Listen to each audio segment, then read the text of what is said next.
नमस्कार मित्रांनो, माझं नाव सचिन आणि आज आपण बोलणार आहोत सेंट व्हॅलेंटाईनबद्दल. व्हॅलेंटाईन डे लोक का सेलिब्रेट करतात आणि त्याच्या पाठी काय आहे. तर गोष्ट अशी आहे की थर्ड सेंचुरी ऑफ रोममध्ये तिकडे एक क्लॉडियस टू म्हणून राजा होता.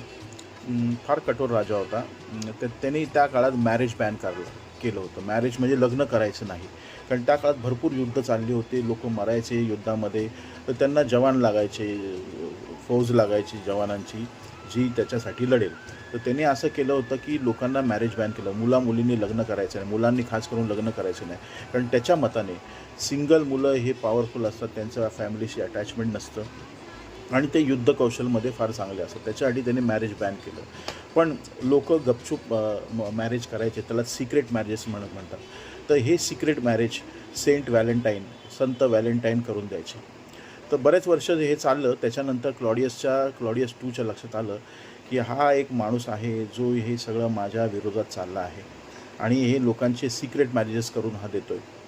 तर त्याकरता सेंट व्हॅलेंटाईनला अरेस्ट केलं जातं, त्याला जेलमध्ये टाकलं जातं, कठोर शिक्षा दिली जाते.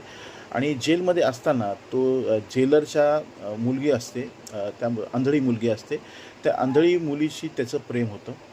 तर ती फार प्रभावित राहते त्याच्या बोलण्याने, त्याच्या आयडियाजने. तर फार चांगली त्यांची लव्ह स्टोरी चालते. पण एकेकाळी क्लॉडियस डिसाईड करतो की ह्याने फार माझ्या विरोधात गेला आहे सेंट व्हॅलेंटाईन, तर ह्याला मी कठोर शिक्षा देणार. तर तो 14 फेब्रुवारी, त्या काळात थर्ड सेंचुरीमध्ये 14 फेब्रुवारीला तो सेंट व्हॅलेंटाईनला एक्झिक्यूट करतो, म्हणजे फाशी देऊन टाकतो, मारून टाकतो. आणि एक संतचा अंत होतो तिकडे. तर माझं सांगण्याचं महत्त्व हे आहे की आपण जे 14 February as a Valentine day, the day of love, share chocolates, gifts. तर बघा, ही पुण्यतिथी आहे. थोडक्यात मराठीत सांगायचं म्हटलं ती पुण्यतिथी आहे.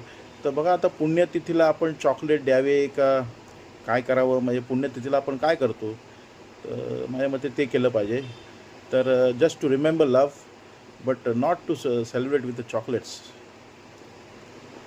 तर बघा, तुम्हाला ही माहिती आवडली असेल सेंट व्हॅलेंटाईनबद्दल.